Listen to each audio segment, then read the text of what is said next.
E eu nunca prestei atenção na mensagem toda, seria o irmão, né? Aí, então, eu contei essa história interessante, porque às vezes, hoje então, antigamente quando se via,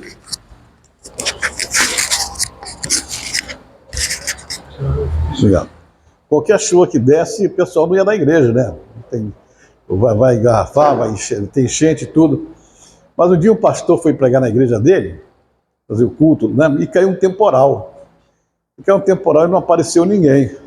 Aí o pastor disse assim, não tem problema, eu vou ficar em cima do púlpito e vou ficar esperando. E não aparecia ninguém. E de repente entrou um camarada, todo molhado da chuva, aí chegou lá na porta e ficou lá todo abrigado, né? Aí ele já não queria mais fazer o culto. Quando ele viu aquela pessoa, ele disse assim, se veio uma pessoa, já é um sinal de Deus que eu tenho que pregar, né?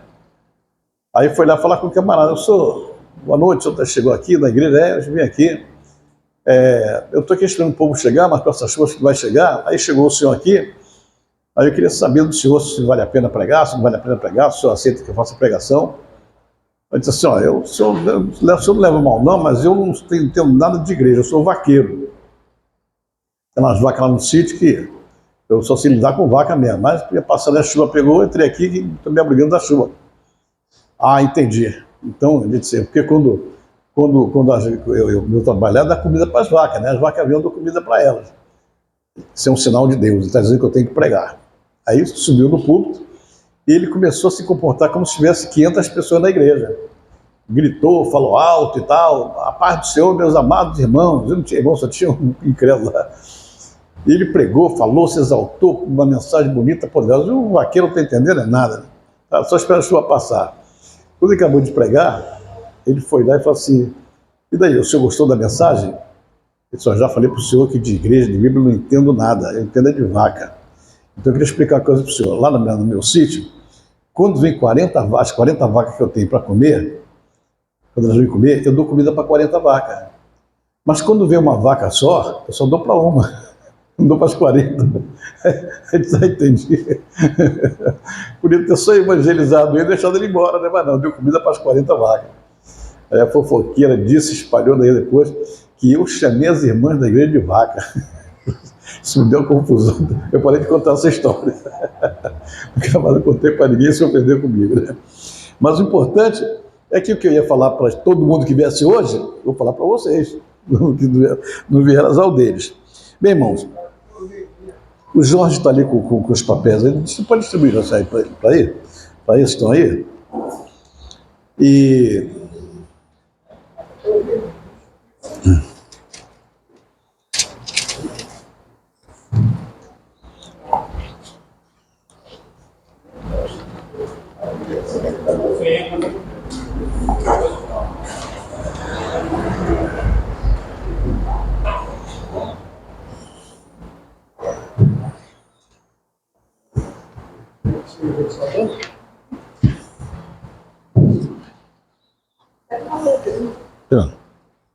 Tá bom.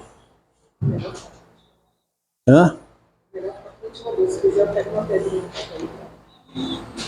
É. Dá uma folha, cadê? Não foi? Quer uma pedrinha? Não, quero uma folha. Pode me dar pedrinha também. Se for uma pepita de ouro, melhor ainda. Agora, transforma essa pepita em ouro.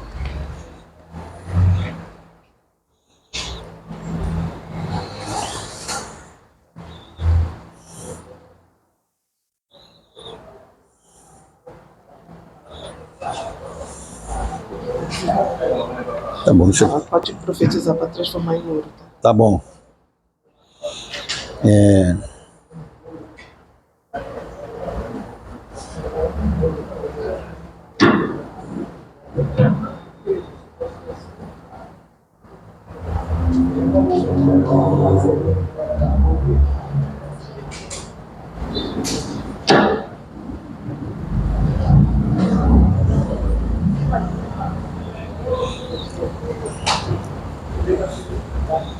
Então, irmãos, Nós paramos um pouco aí nessa oração do Shema, que nós explicamos aqui, na verdade, é uma das orações mais importantes da cultura judaica, do judaísmo, porque eles têm alguns segredos nessa oração. Essa oração não é só essa aí, isso é só o início de todos aqueles textos que nós demos aí, Deuteronômio 9, Deuteronômio 11, né? Deuteronômio 6, depois 11, né?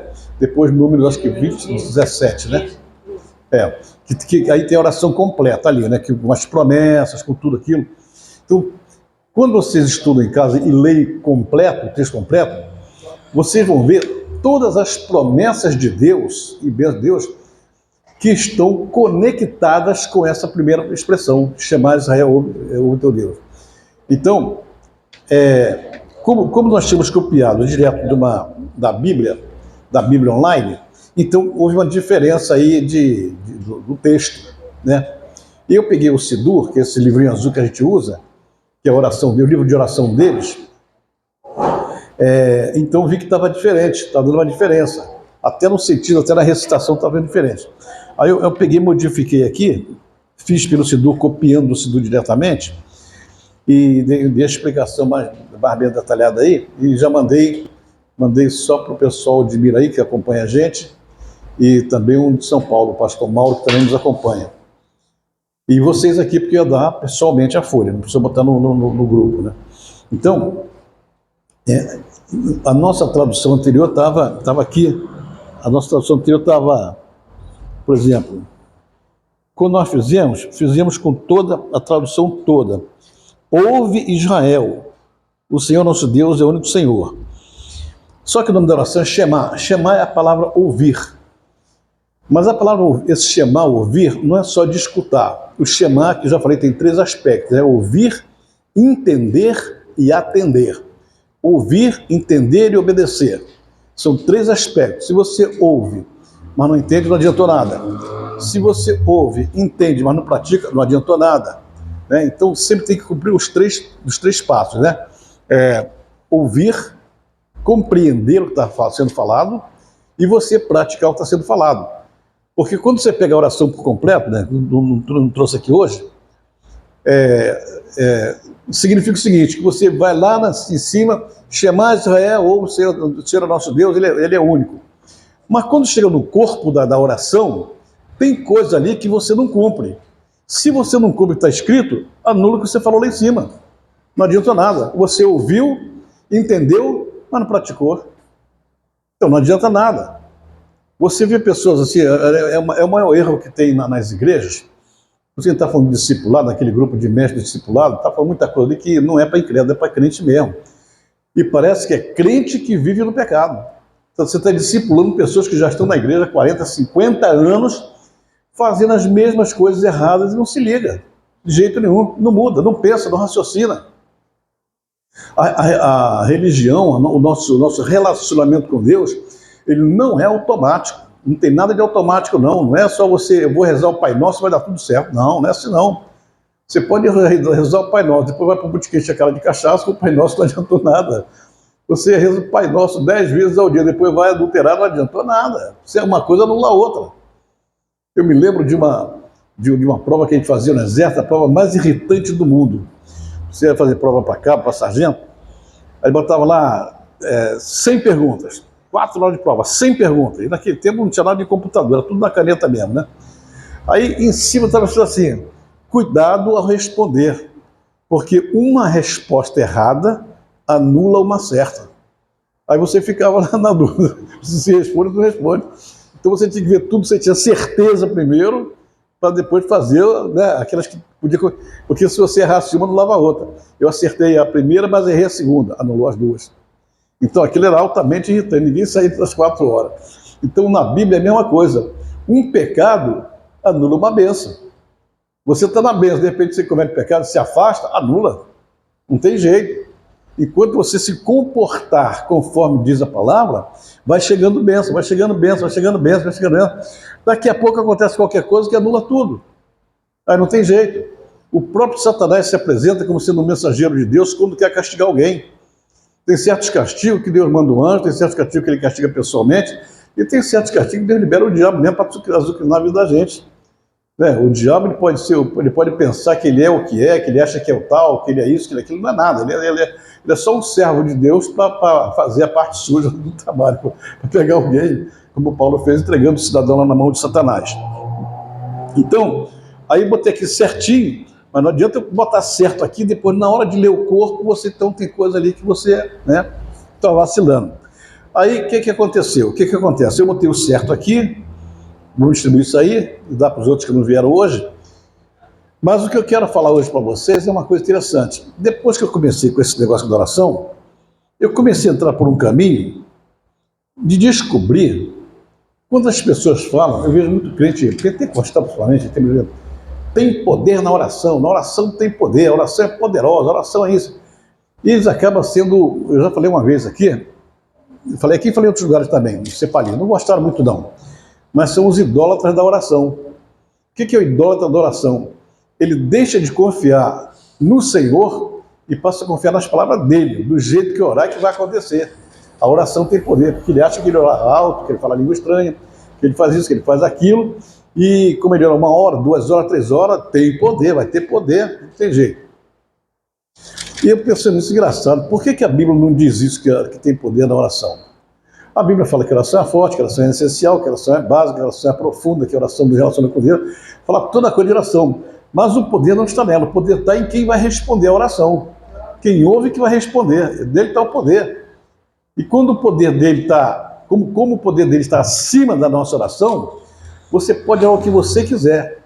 Tiago dá uma explicação muito bonita, por assim, portanto, tudo que a gente fizer, no final você tem assim, se o Senhor quiser, se Deus quiser.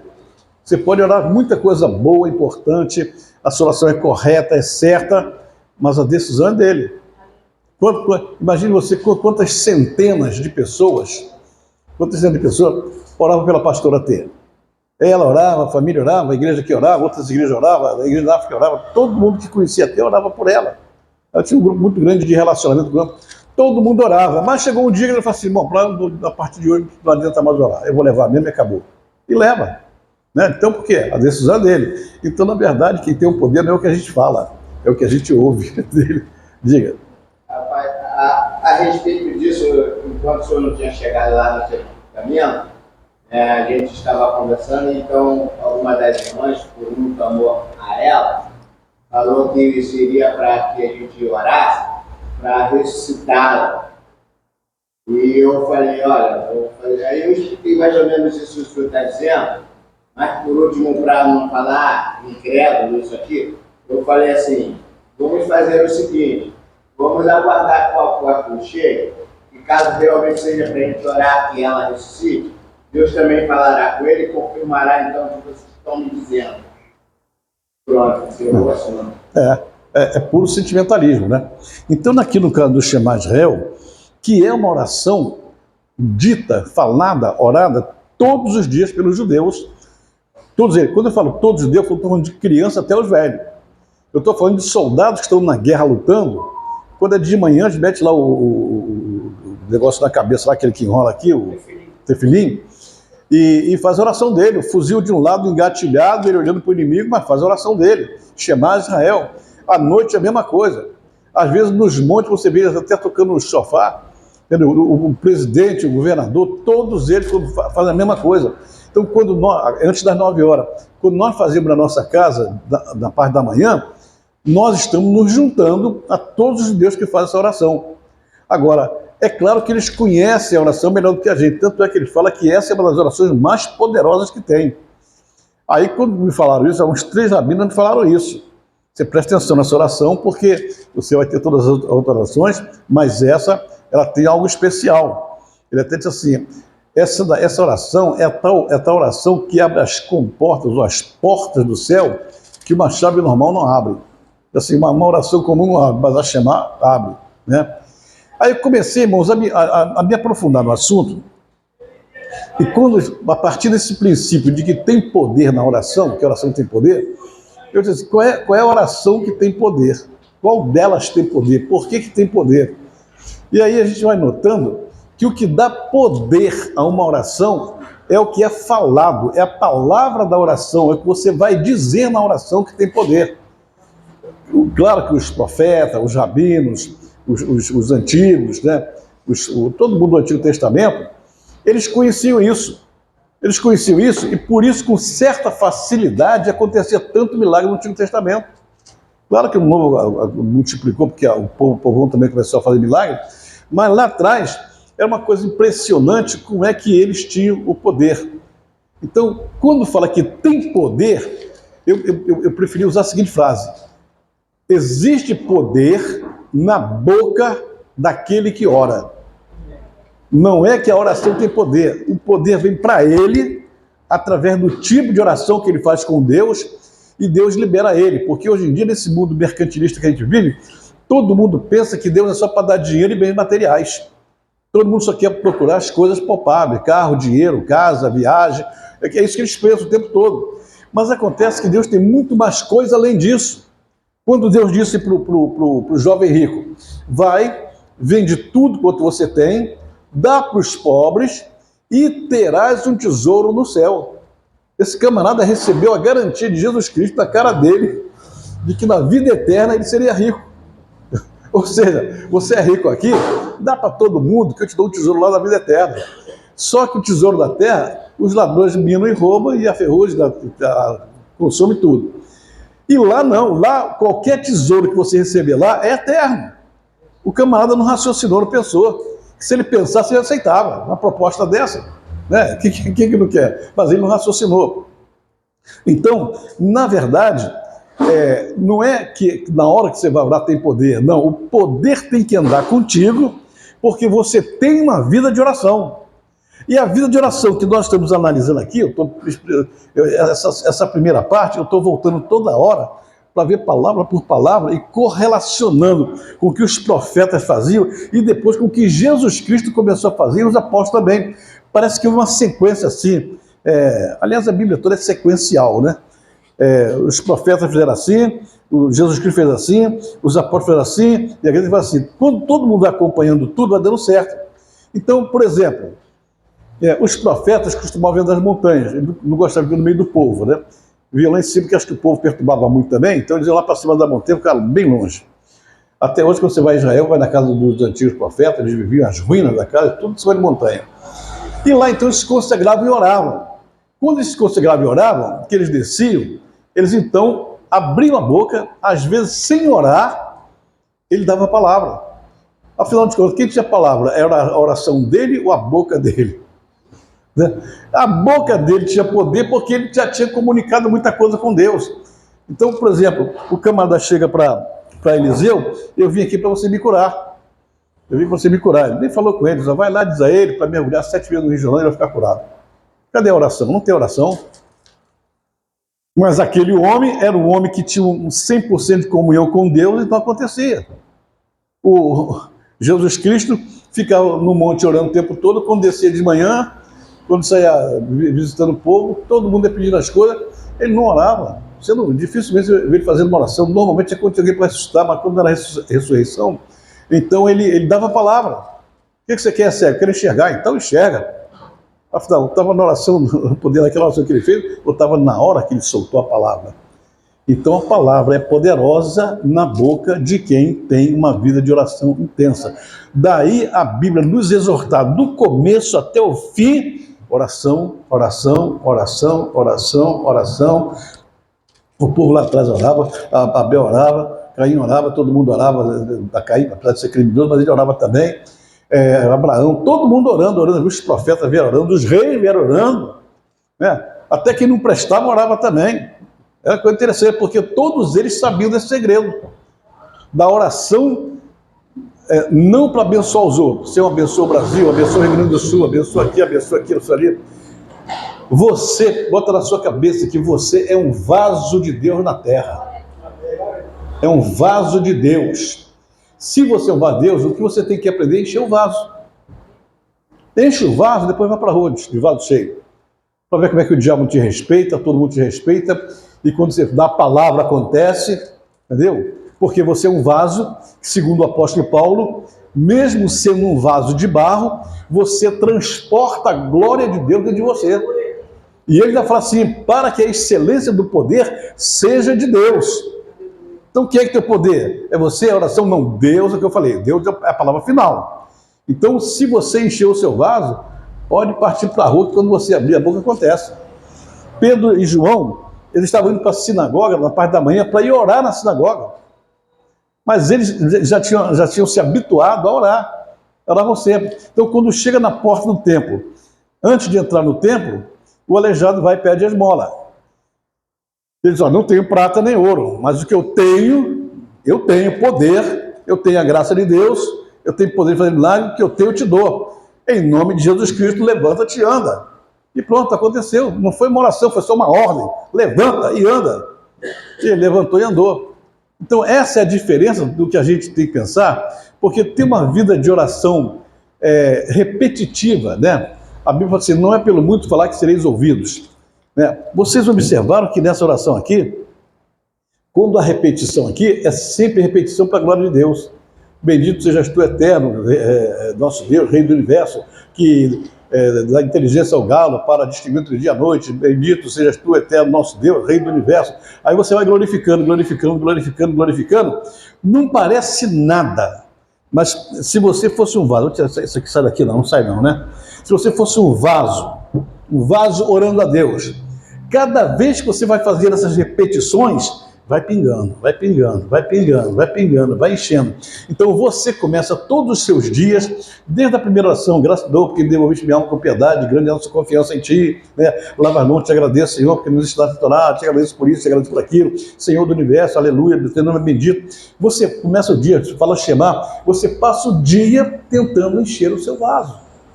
Aí sim, aí você vai andar na rua com poder. E o que você falar, e tem que tomar cuidado com o que falar, né? Porque senão você vai acabar falando o que não deve. E vaso fala o que deve. Diga, o Jorge. Cadê? Ninguém me deu água hoje. O negócio aqui tá meio devagar hoje aqui. Não me deram água, não me deram café, não me deram nada. Vou protestar, vou fazer uma greve. A Bíblia fala que a gente não sabe falar, não sabe orar, né? E tem um jargão que a gente usa muito aí, fala, Deus te abençoe, Deus te abençoe, Deus te abençoe. Quando eu falo Deus te abençoe, eu estou transferindo para a terra uma responsabilidade que é minha. Aí as pessoas não leem. Mas onde está escrito? Está na Bíblia, as pessoas não leem. Salmo 129, verso 8, diz aqui: e ninguém declara passar, a bênção do Senhor esteja convosco. Ao contrário, nós os abençoamos em nome do Senhor. Quem tem que abençoar somos nós. Quando eu falo que Deus te abençoe, eu não fico na responsabilidade de se ele te abençoar, não tem como te abençoar, não. Agora, quando eu falo eu te abençoe, a responsabilidade é minha. Está escrito na palavra. E quem tem que fazer isso somos nós. O poder de abençoar a terra está com a gente porque foi Ele que nos deu isso. Ele disse para mim, aí a terra é tua, governa ela, multiplica aí, você governa, faz tudo aí, você tem que fazer tudo. Só que o homem tira a responsabilidade dele. Uma vez eu vi uma irmã orando, eu achei engraçado, porque eu dei uma chamada nela bem dada, ela disse, mas é meu jeito de orar. Eu disse, mas o seu jeito não cola lá em cima não, nem cola aqui na terra. Você dá orando na igreja, né, a igreja lá no Lopes da Cruz, Senhor, vai naquele hospital agora, cura aquela mulher enferma, faz isso, Senhor, faz aquilo, Senhor, aquilo. Eu disse, mas quem acha que você está mandando quem lá?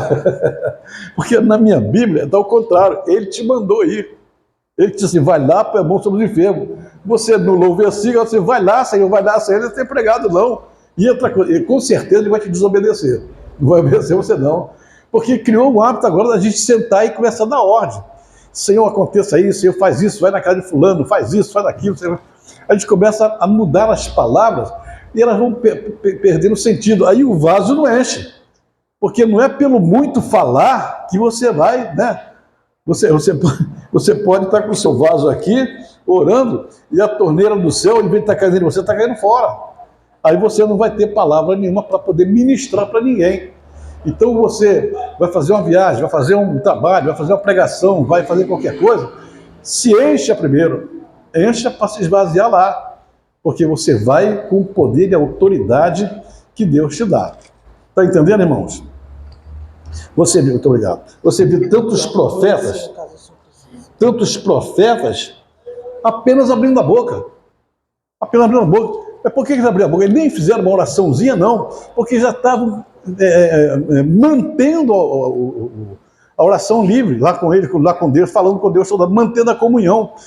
Irmãos, a comunhão nossa com Deus não é para a gente ser amiguinho, não. A nossa comunhão com Deus é para Ele nos usar. Deus tem que usar, a Bíblia diz que de uma mesma fonte não pode ser água suja e água limpa. Então a oração é só para limpar a fonte. Você é uma fonte, então você se limpa. Você tem que se limpar com o quê? Com a oração. Né? Nós, às vezes, nos preocupamos porque todo mundo pede oração a gente e a gente quer orar por todo mundo. E às vezes nem lê o pedido de oração, nem sabe qual é o assunto, se o assunto é positivo, é negativo, a gente vai orando e vai... Né? Quando, na verdade, Deus está esperando que você apresente as suas fraquezas para Ele, apresente os seus pecados para Ele, apresente os erros para Ele, apresente onde você precisa mais dEle, para Ele poder te limpar e te usar. Ou seja, Ele precisa usar a gente, mas precisa usar de tal maneira que o nome dEle seja glorificado. Senão, não funciona. Daí a razão de assim, essa primeira cabeça de oração que está aí, Shema Israel, o Senhor é nosso Deus, o Deus é único. Então, na verdade, quando a gente lê o corpo lá das bênçãos, a gente vai vendo o que essa oração tem de promessas e de garantias para a gente que vai acontecer. Né? Eu estou fazendo aqui estou tentando descobrir aqui, pesquisando, né? As relações que tinha com essas orações da Torá, com todo o ministério dos profetas, o ministério de Jesus Cristo e dos apóstolos. Porque no tempo dos apóstolos não havia Novo Testamento, todo mundo sabe disso, né? O Novo Testamento só foi surgir depois que todos os apóstolos morreram. Então eles não pregavam o Novo Testamento em grande número, eles pregavam questão de entendimento da Torá, da lei, né? O Novo Testamento foi se formando a partir da... Não estou aqui. Então, tem que entender que foi se formando a partir dos milagres que foram acontecendo. Porque a história da igreja estava começando a se formar ali. Só que toda a formação do Novo Testamento foi baseada onde? No Antigo Testamento, onde veio a Torá. Hoje tem uma crentalhada aí braba, terrível, que não entende nada, que acha que o Antigo Testamento não serve para a gente. Se o Antigo Testamento não servir para a gente, o Novo também não serve. Porque todo o Novo Testamento é uma consequência, são explicações do Antigo. A Bíblia diz que Deus é o mesmo ontem, hoje e eternamente. Que em Deus não existe sombra de variação. O que era pecado lá também é pecado aqui. Não tem diferença nenhuma. Não houve alteração nenhuma nas leis de Deus, ele não alterou nada. As leis que ele alterou foram toda vez que ele alterava alguma coisa, era sempre para abençoar o homem, nunca para acabar com a gente. Né? Casos que ele mudou de ideia, que ele mudou de opinião, é porque ele via que as pessoas que falavam com ele, as pessoas tinham capital espiritual, vamos dizer assim, para falar com ele. O depósito dele estava cheio. Né? Teve o caso daquelas filhas de Zilofaed, que o pai morreu, ficaram sem dinheiro, e depois de tanta riqueza, iam trabalhar de escrava para os outros, porque a mulher não herdava nada. E elas, então, as 5 se reuniram, foram conversar com Moisés, e jogaram naquele Moisés: não queremos sua opinião, não. Você é machista também. Queremos a palavra de Deus. Fala com ele que ele vai dar a resposta certa. E Moisés falou com Deus, e Deus disse assim: elas têm razão mesmo, Moisés. Elas estão certas. Como é que elas foram ricas até agora com o pai vivo? Aí o pai morre, vai pegar tudo, dá para os outros, e elas vão pedir esmola? Não, dá tudo para elas. Aí Moisés teve que chegar na Torá e endireitar o que tinha escrito. A partir de hoje, as filhas solteiras também têm direito e tal, né? Mudou, né? Deus disse para Deus: mas eu vou matar todo mundo e vou fazer de você um novo povo. Moisés: não, você não faça isso e tal, eu vou lá, dar um jeito e tal. Aí Deus aceitou a palavra dele. Então, quando a gente tem capital espiritual, quando tem capital de ter orações que estão dentro do vaso, você fala que Deus te ouve. Aí você pode falar em favor dos outros, em favor de você, em favor de quem você quiser, que Deus vai te ouvir. Por isso, irmãos, que a gente nota que algumas pessoas têm orações poderosas e outras não. Orações poderosas segundo o nosso julgamento. Não é que ela tem oração poderosa, é que ela vive uma vida de oração com Deus. É isso que traz o poder para cima dela. Quando a gente começou essas orações, começou a dar testemunho, nada mais aconteceu, não houve nada de mágica aqui não. O que houve foi a gente se enquadrar naquilo que Deus está falando. Começa o dia falando comigo, começa o dia me glorificando, começa o dia me exaltando, que eu vou te abençoar. Então, isso é a lógica espiritual de Deus, né? Bom, vou dar uma palavra para vocês que são obedientes. Se vocês ouvirem, entenderem e obedecerem a todas as palavras desse livro, então certamente que essas bênçãos virão sobre ti e te alcançarão. Ele não vai voltar atrás. Se ele falou, disse, eu ordenarei a bênção para que vá atrás de você. Eu já dei ordem à bênção para andar atrás de você. Então, se você obedece, se você praticasse 100% de obediência a Deus, toda hora você estaria sendo abençoado. Toda hora te alcançava. Não tem jeito, toda hora. Esse dia eu fiz minhas orações. Eu disse, Senhor, hoje eu estou numa situação ruim. Meu caixa está baixo, já estou começando a entrar com cheque especial. Esse cartão aqui vence hoje. Eu não sei o que vou fazer, mas eu vou ter que pagar, mesmo que me afunde no cheque especial, mas eu vou honrar minha palavra, vou honrar meu compromisso. Cheguei lá, entrei na fila, demorou, tinha um camarada na minha frente. Entrei na fila do idoso, só tinha um, demorou mais do que a fila que tinha 50 lá. Mas na paciência lá, não vou me aborrecer, não. Aí cheguei, dei o cartão, porque eu só tenho que pagar meu cartão que está vencendo hoje aí e tal. Aí eu quero, você não precisa ter entrado na fila, não, só chegar na frente e falar com a moça aí, tá? Mas eu não sabia disso. Aí ele foi lá, olhou, falou com a moça, tá? Mostrou o cartão. Eu disse, engraçado, tem alguma coisa acontecendo. Aí disse assim, seu Paulo, o senhor não está devendo nada não. Não? Está falando verdade? Estou. Parece que cobraram alguma coisa a mais no ano passado aí, estão devolvendo tudo, o senhor não está devendo nada. Está zerado sua conta lá, ainda tem um saldo a seu favor lá. Eu disse, Baruch Hashem. Isso o quê? Nada não. Eu saí lá de fora, Senhor, muito obrigado. Essa o senhor pagou para mim. Entendeu? Então, parece pequenas coisas, mas quem está preocupado, desenvolver a preocupação, né? Que Deus maravilhoso, que Deus bom. Então, irmãos, são coisas que no dia a dia você vai percebendo a bênção andar atrás de você. Não é porque você naquele dia acordou diferente, é porque você vem mantendo uma oração diária, de noite, de madrugada, o tempo todo, orando, até quando você não tem necessidade de orar, mas você ora assim mesmo, glorificando a Deus e tal, aí o vaso vai enchendo, aí você tem uma boca poderosa.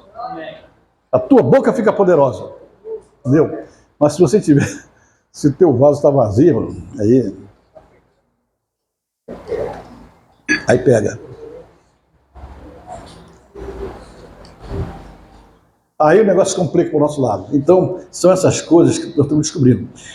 A minha orientação para vocês é que, na hora de fazer oração, vocês façam oração conforme está aqui. Shema, outra coisa. A nossa tradução anterior estava escuta, Israel. Mas a palavra Shema, que é uma palavra fácil de pronunciar, e todo mundo já sabe que eu ouvi, a gente pode falar isso. O nosso quadro está com folha? Não, né? Para hoje não, para domingo que vem. O nosso quadro. O nosso quadro negro. Então tem que comprar, tem que ir lá na Calunga comprar mais um bloco. Essa semana eu vou lá comprar. No domingo eu vou botar o quadro aqui, eu quero ministrar com o quadro. Tá? E eu vou ensinar vocês, né? Vou ensinar vocês a fazer essa oração em hebraico. O hebraico é transliterado. É fácil demais, não tem erro nenhum.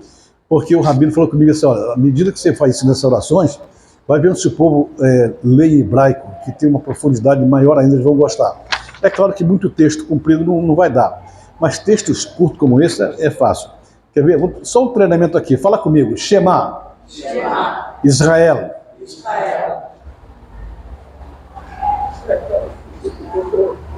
Não, é que eu quero ler no livro. Eu fui falar no português. Vamos lá. Shema Israel. Adonai Eloheinu. Adonai Errad. Pronto, já falou tudo. Tem duas vezes a palavra Adonai. Shema Israel. Você não vai esquecer de jeito nenhum. Shema Israel. Israel não tem tradução, Israel. Se quiser pronunciar um hebraico, Israel. Shema Israel. Adonai Eloheinu. Adonai Errad. Pronto, só isso. Já falaram. Quando eu escrever aqui, vocês vão entender. Eu vou dar por escritos também. No hebraico, toda vez que vocês encontrarem uma sílaba com CH, é sempre som de RR, 2R. Aqui você vai encontrar Adonai Echad. Esse CH é RR, errad, né? Toda vez, pode ser no começo da palavra, no meio da palavra, no final da palavra, CH sempre é RR. Adonai é errado. Adonai é único. Errado quer dizer único. Adonai Eloheinu.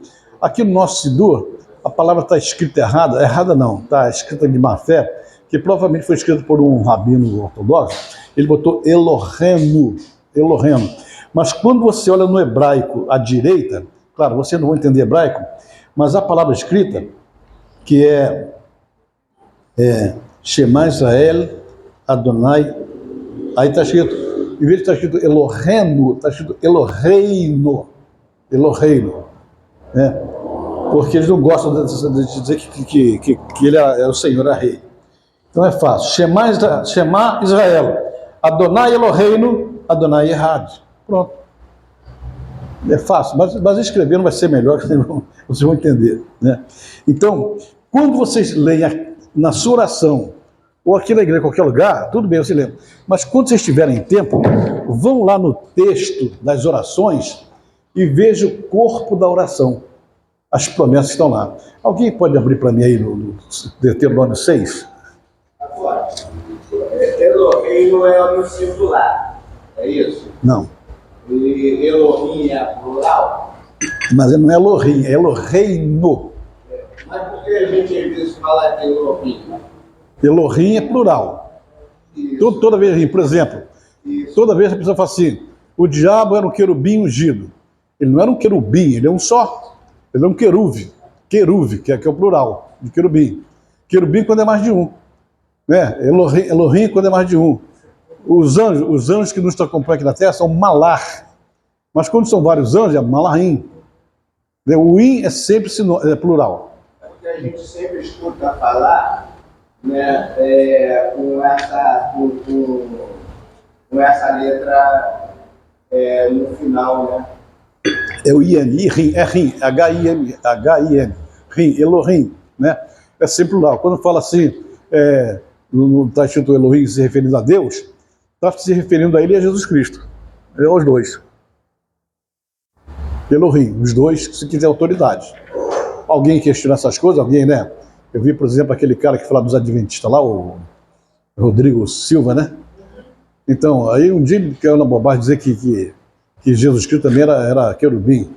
Então, Jesus não seria o filho de Deus, seria um anjo especial que Deus iria adotá-lo como filho. É uma conversa meio atravessada da doutrinadora dos adventistas, que é o Ellen White. Então, não importa. Né? E, na verdade, né, por exemplo, quando a gente fala que o Espírito Santo desceu, aí as pessoas olham para esse Espírito como sendo uma terceira pessoa. Então é Deus, Jesus Cristo, mas uma terceira pessoa, que em lugar nenhum da palavra está mencionado terceira pessoa. Não existe na Bíblia essa expressão terceira pessoa, nem essa expressão de trindade. E esse dia que o Espírito desceu, a palavra é assim, e desceu, e veio então o Hakadosh. Hakadosh, se falasse só Kadosh, era o santo. Quando fala Hakadosh, que é uma preposição, fala o Espírito do Santo. Quem desceu aqui na Terra, irmãos, se é para assustar um pouco a vocês, para você ver que quem está aqui na Terra é outra pessoa mais poderosa ainda do que o Espírito Santo que os crentes conhecem. Quem está aqui é o Hakadosh. O Hakadosh é o próprio Espírito de Deus. Então Deus está mais perto do que vocês imaginam. Muito mais perto do que vocês imaginam. Entendeu? Você fala, mas se o Espírito dele está aqui, não está no céu, é só você ler a Bíblia que você vai ver que Deus tem 7 Espíritos. É o único ser poderoso do universo que tem 7 Espíritos. Lá no livro de Isaías, se eu não me engano. Isaías 12. 7 Espíritos, né? Depois tem outro texto da Bíblia, muito mais importante também, qualquer dia eu vou dar um estudo aqui sobre isso, falei por alto, mas eu vou me aprofundar nesse estudo, das 10 vestimentas de Deus. Todas elas, incluindo o nosso corpo, né? O nosso corpo é um revestimento de um espírito dele que ele colocou dentro da gente. Então nós somos revestidos com essas 10 vestimentas e para proteger o espírito. Por que a Bíblia diz que o Espírito que está em nós, quando a gente morre, ele volta para Deus? O Espírito é dele, foi ele que soprou.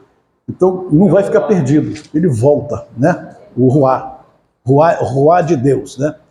Então Ruá de Hashem. Quando volta para ele, porque pertence a ele. Ah, mas e o Espírito do Pai de Santo? Também é dele. Ah, o Espírito do assassino também é dele. O Espírito do traficante de droga também é dele. Todos os espíritos estão circulando pela terra, os espíritos, não alma. Os espíritos voltam para Deus. Esse sopro volta para ele, né? Vai direto para ele. Então esse espírito pertence a ele. Ele criou essas 10 vestimentas para a gente aqui na terra. Essas 10 vestimentas, à medida que o homem vai pecando, vai se desnudando. Desnudando. Lê para mim aí a segunda letra da oração número 5. Você acha que é 5 do papel, do nosso papel? Tem aí? Bendito seja o nome daquele cujo glorioso reino é eterno. Hã? A segunda oração do Senhor. Não, assim, bendito sejas tu, eterno, nosso Deus. A segunda. Bendito seja o nome daquele cujo glorioso reino é eterno. Não é Deus chamar, não. Eu digo lá da oração da semana. Acho que era a oração número 5. 5 ou 6, acho que é 5. 5 ou 6. É onde tem aquelas repetições. Bendito és tu, Senhor, bendito, bendito, bendito. As almas que me deste, a alma que me deste. Não. Bendito sejas tu, eterno nosso Deus, que deste inteligência ao galo para distinguir entre o céu e entre a noite e o dia. Aí vem a segunda, qual é? Bendito sejas tu, eterno nosso Deus, que abre a vista ao céu. Terceira. Bendito sejas tu, eterno nosso Deus, rei do universo, que dás liberdade aos prisioneiros. Eita, cara, não está chegando. Eu quero desnudo. Bendito sejas tu, eterno nosso Deus, rei do universo, que veste os desnudos. Quando fala que veste os desnudo, nós estamos pensando que Deus está preocupado com quem não teve dinheiro para comprar roupa, que está sem roupa, entendeu? E que nós aqui na Terra, as igrejas fazem assistência social para dar roupinha para todo mundo. Né? A nossa mentalidade infantil parte para isso, né? Nós demos roupa para os pobres, estão andando bem vestido agora. E a gente pensa que estava só querendo dar roupa para a pessoa que não tem roupa. Na verdade, esse desnudo aí está falando de espirituais, que tu veste aqueles que se despiram, né? Quando veio o dia de Pentecostes, a Bíblia fala que nós fomos o quê? Revestidos. Só é revestido quem tinha roupa, vestiu, ficou nu, tem que ser revestido novamente. Quando o Hakadosh desceu, foi para trazer vestimenta para todo mundo que se convertesse. Então toda pessoa que entrou na igreja, você, eu, todo mundo, a gente cruzou aquela porta cheia de pecado. Pelo menos eu, não sei vocês se santificaram primeiro, mas eu não me santifiquei nem ao entrar e ainda levei muito tempo para entender o que era santificação. Mas quando eu entrei cheio de pecado. Se eu estava cheio de pecado, o que eu estava? Nu. Eu aceitei Jesus como Salvador. Aí ele me dá o primeiro banho, eu te perdoo de tudo. Opa! Quando eu entrei, que eu fui perdoado, já ganhei uma roupagem nova. Já ganhei roupa nova. Aí eu, sem ninguém falar comigo, sem ninguém dizer nada para mim, eu já comecei a não falar mais palavrão, como eu falava no mundo, né? Não, agora eu sou crente. Comecei eu fumava um cigarrinho de vez em quando, nem era viciado, fumava um maço de cigarro comigo, eu comprava, demora uns 4 meses para acabar, que eu fumava, só que eu estava no meio dos amigos, para mostrar que era homem, adolescente, queria mostrar que era homem. Também larguei fácil, né? Algumas coisas eu abandonei fácil, mas eu percebi que eu ganhei uma roupagem nova. Quando eu ganhei essa roupagem nova, que eu comecei a chegar, por exemplo, para militar, que comecei a chegar no quartel naqueles dias seguintes, os colegas começaram a dizer que eu estava esquisito. Eu estava esquisito porque eu andava tão nu quanto eles. Como fui vestido, agora estava diferente deles. Porque a vestimenta não era física. A vestimenta é a vestimenta de Deus no homem. E aí, irmãos, quando o Espírito Santo desceu, todo mundo, por exemplo, os apóstolos, né, aquela turma toda, é engraçado você entender. Vamos ver se vocês conseguem entender o que eu vou explicar. Quantos dias os discípulos ficaram orando antes do Pentecostes? Esqueceram, irmãos? 40 dias ficou Jesus pregando aí para o reino. Caramba, eu vou dar um zero bem grande para todo mundo, gente. 49,50, falando do Pentecoste, não ainda, né? Exatamente. 10 dias só. Porque nos 40 dias Jesus estava por aqui ainda. Jesus estava por aqui ainda, Jesus estava, inclusive, Jesus só pregou para eles. Jesus não pregou para a multidão depois mais, era só para eles. E a pregação de Jesus era uma só. Ele só teve um tema nos 40 dias, era reino. Só falou de reino. 40 dias falando de reino só para eles. Só que Jesus foi embora, o que aconteceu? Ficaram desesperados e tal, para cá, para lá e tal. Aí ficar em Jerusalém orando até que do alto seja revestido. Então eles foram orar e ficaram 10 dias orando.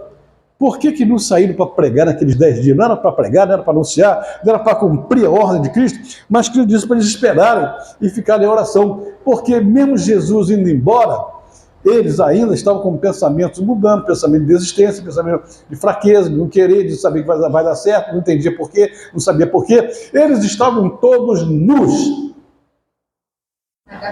Quando desce o Espírito Santo, reveste todo mundo. Quando reveste todo mundo, qual foi o primeiro sinal de que estavam revestidos? Olha o que eu falei agora do poder. Quando você tem comunhão com Deus, o poder está com você. Não está na sua oração, você vou orar aqui 1 hora e vou me encher de poder, não. Você vai se encher de poder se a sua oração for sábia, dirigida a Deus, glorificando a Deus, exaltando a Deus, aí você vai se encher. Quando você se enche, você sai. Quando aconteceu que o Espírito Santo desceu, passou a vontade de orar, porque agora estava todo mundo vestido, vamos lá encarar os incrédulos agora. E foi lá encarar os incrédulos. Pedro, que nunca foi pregador de coisa nenhuma, não pregava nada, né? A Bíblia chama de indouto. De repente, Pedro chega no meio da multidão, levanta a voz e 5.000 pessoas se convertem. Porque agora o camarada está vestido. Quando se veste, tem autoridade. Quando se veste, faz milagre. Quando se veste, tem sabedoria. Quando se veste, Deus entra em você. Porque você está completamente vestido, você recebe toda a graça de Deus. Diga, minha irmã. Não, na carteira da licença para isso. Quiser pobre, quiser todo mundo. Esse mundo vem trazendo o que você está falando, trazendo É uma nudez espiritual no mundo. Quando vocês veem um ladrão, um corrupto, um político assim, falando bobagem, então, eles estão completamente despidos na presença de Deus. O que levou o homem a entender que estava empregado foi que o homem reconheceu a sua nudez. Eu estava nu e me escondi. Ele não estava nu por causa da nudez física dele, porque Deus já estava acostumado a ver ele nu todos os dias. Então, se fosse pela nudez física, ele não ia se esconder. Porque Deus estava cansado de ver ele nu, ele, a mulher dele, todo mundo pelado. Ninguém vestia roupa. Né? Mas ele sabia, ele, Adão, não era burro, Adão era inteligente, a inteligência é fabulosa. Ele percebeu que ele perdeu a glória. Perdeu a glória, não tinha mais glória. Então, se não tem glória, estou afastado dele, não tem mais nada com ele. Sempre foi assim. Entendeu? O caso de Sansão, enquanto obedeceu a Deus, estava vestido, no dia que desobedeceu, ficou nu, desnudo. Aí perdeu a autoridade, perdeu o poder, perdeu tudo na vida. E é o que acontece com a gente. Quando você está vestido, Deus está com você. Não está, já era. Bem, quem mais? Alguém levantou a mão? Não, né? Então vamos voltar aqui. Então vocês, quando puderem em casa, vocês então leiam o contexto da oração. Leiam o restante da oração, que é de Deuteronômio 6. Aliás, eu pedi para o Jorge abrir, ele não leu, né? Leu? Já? Não, então leia, por favor, Jorge. Dá o microfone, só tem esse microfone aqui hoje?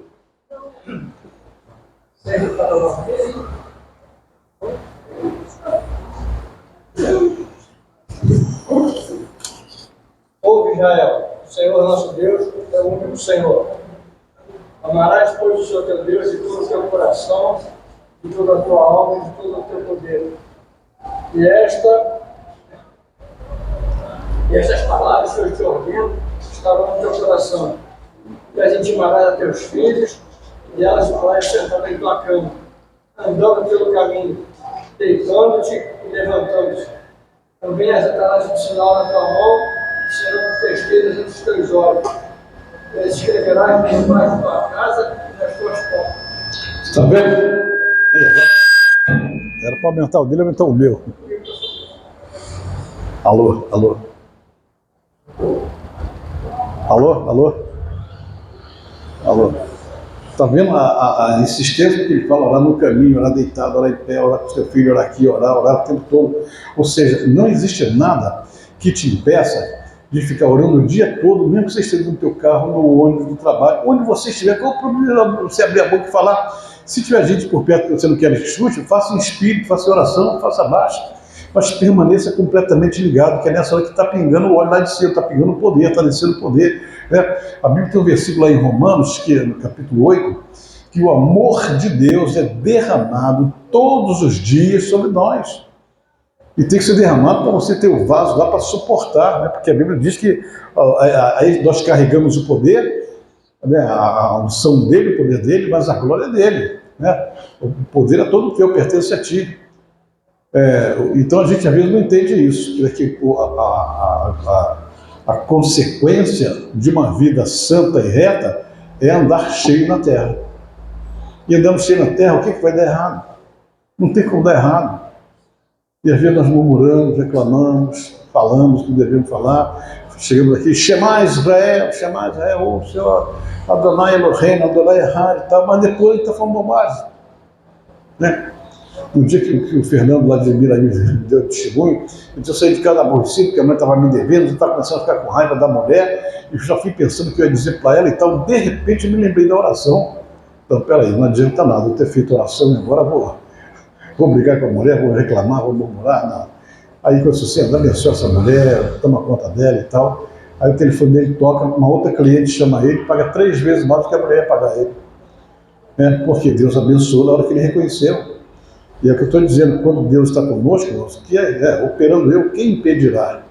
Ninguém pode impedir nada não, mas nós não entendemos isso. Aí levamos a nossa vida espiritual para um lugar meio carnal. Né? Eu já vi uma pessoa me questionar, queria saber quantas horas eu orava por dia, eu disse, sei lá. Aí, como eu fiquei chateado com a resposta, tem dia que eu oro 20 horas, e tem dia que eu não oro nem 20 segundos. Quando eu estou afim, eu oro muito, quando eu não estou afim, eu oro pouco. Mas não pode ser assim, irmão, aí que ele me deu utilidade da oração. Eu disse, irmão, faz o seguinte, eu já sou velho de igreja, vai ensinar para outro, vai ensinar para um neófito aí qualquer, está perdendo seu tempo comigo, você não vai me convencer de nada na oração. Aí se o senhor vai à igreja todo domingo, sabe, quando eu estou afim, eu vou todo domingo, quando eu estou afim, eu não vou não. O irmão falta aos domingos, falta, qual o problema? No dia que eu estou cansado, não vou. E Deus não me castiga, que dá, Deus fica comigo lá também, quando eu estou em casa, fica comigo lá. Que mentalidade a gente achar que nós só somos crentes fiéis se ele estiver aqui dentro. Lá fora a gente pode bagunçar à vontade, e vir para cá a gente vira santo. Não é nada disso. A palavra diz que os olhos do Senhor estão sobre nós o tempo todo. O que você fizer está olhando. Então, a gente tem que entender que a espiritualidade, que o poder está naquilo que você vai falar para Deus e o que você vai receber em resposta à sua oração. Né? Tem um texto da nossa oração que fala assim, livra-me da arrogância, livra-me do homem arrogante, da arrogância, do mal olhado, disso, de maus impulsos, né? E me dá só impulso bom. Ou seja, você vê que a característica, a fotografia que Deus quer nossa é aquela que está ali. Me livra tudo, me livra do castigo do inferno, me livra disso, me livra daquilo, da mulher má, do olhar impuro, do homem acusador, daquele que quer fazer acusação falsa, tudo isso, porque todos os dias a gente enfrenta isso. Mas quando você enfrenta isso revestido do Senhor, aí o negócio é diferente. Aí você tem a bênção de Deus. Número 7. Número 7, né? Pois é. Meu querido, nós estamos pedindo você nota que essas orações que a gente faz aí não tem nenhum pedido material, né? Não tem pedido de carro, não tem pedido de dinheiro, não tem nada disso, né? Porque na verdade tudo é consequência, né? Tudo é consequência. Alguma pergunta aí, irmãos? Porque se não tem, nós vamos encerrar hoje. Amém?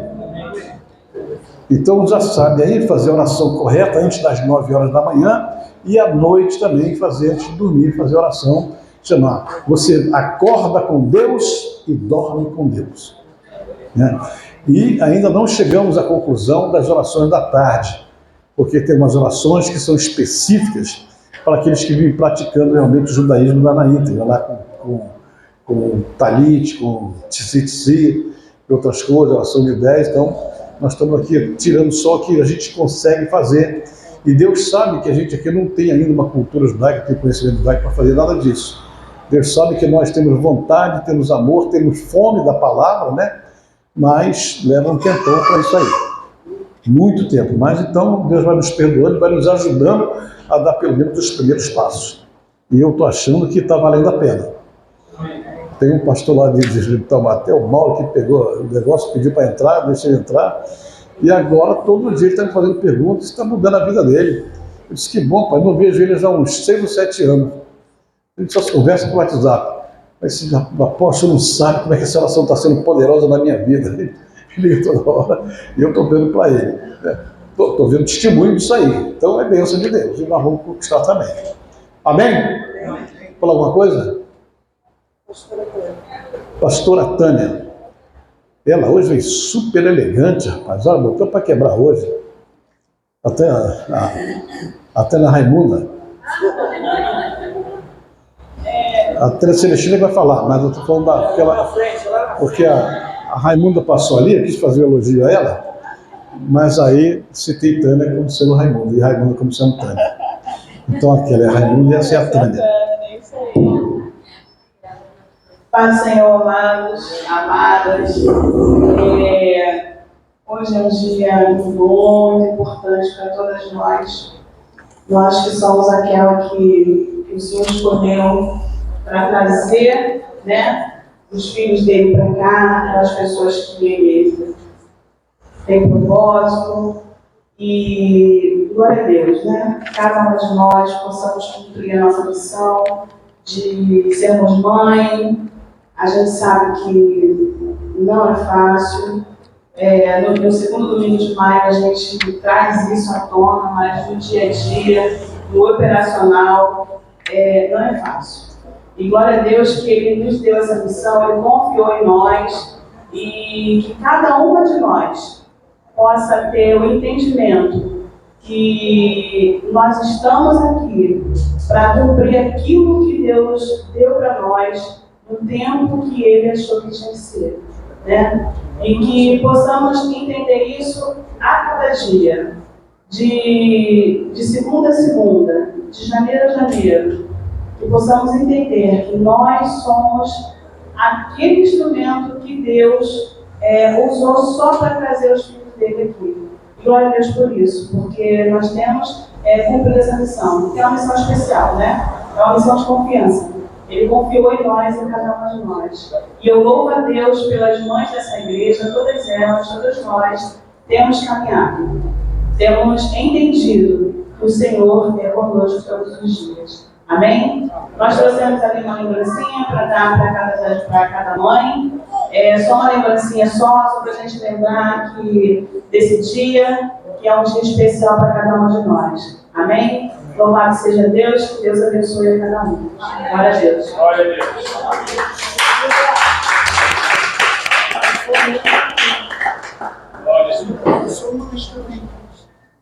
As mães, por favor. Cadê as mães da igreja? Olha, eu sou mãe. Quer pegar? Vai lá. Mamãe, agora não pode.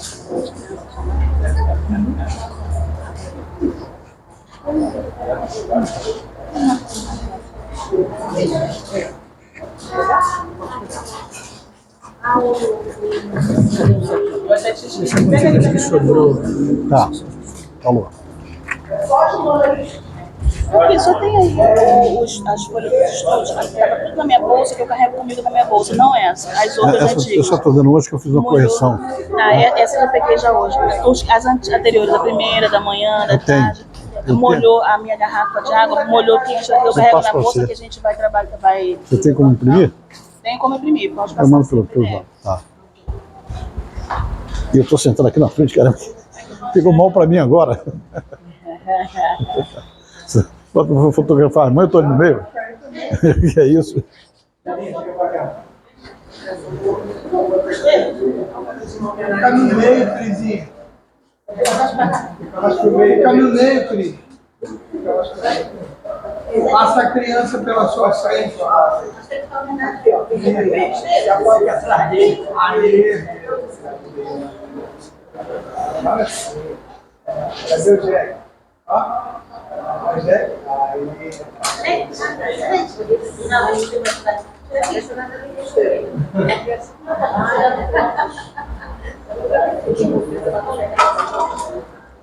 Ele manda.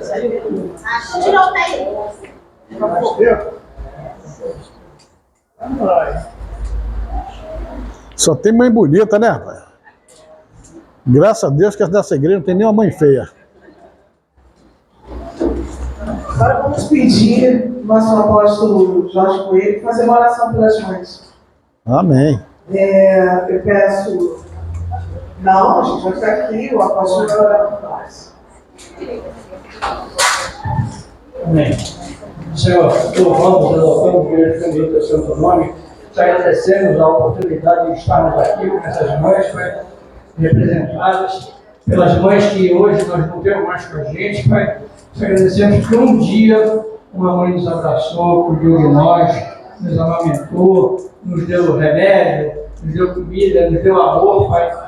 E aqueles que não tiveram um amor de mãe, Pai, que sejam abraçados e retribuídos, Pai. Porque a tua palavra diz que tu não dispensa ninguém vazio, Pai. Então tu multiplique a seara dessas mulheres, Pai. Continue abençoando, guardando, cuidando, protegendo, livrando de todo mal. E que elas continuem, Pai, sendo um esteio nas nossas vidas, na vida dos seus filhos, aonde eles forem, cobrindo de oração, guardando e tendo o amor incondicional, Pai. Que não existe amor igual de nós.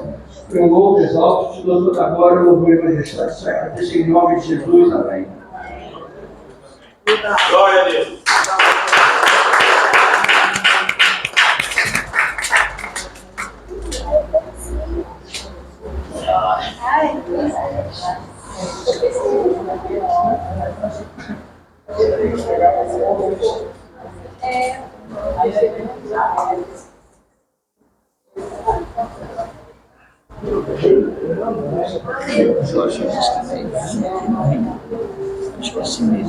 Vai.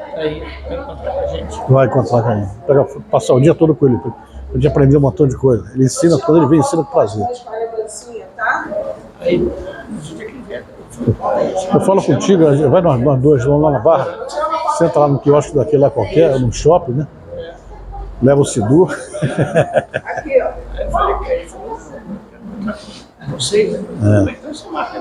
Tá bom. Tá certo. Foi dar uma oferta para ele. Toda vez que ele vem, eu dou uma oferta para ele. Ele ensina a gente, dá uma aula pra gente. Bom, amados, bendito seja o nome do Senhor. Vem cá. Você. Eu acho que o justo é somente para você aí. O apóstolo Jorge. Por esse momento em que nós estamos aqui reunidos para glorificar o nome do Senhor, vamos nos pôr de pé, vamos terminar hoje o culto mais cedo, porque hoje é dia das mães. Tem que tirar a oferta que não tirou ainda. Ah, sim, as ofertas. Venha, distribuamos e reglória. Te amo. Amém. I love you too. Pô, quando a gente sair, vamos pegar aquelas caixas e botar no carro para me levar logo, para não ficar acumulando aqui, as caixas verdes.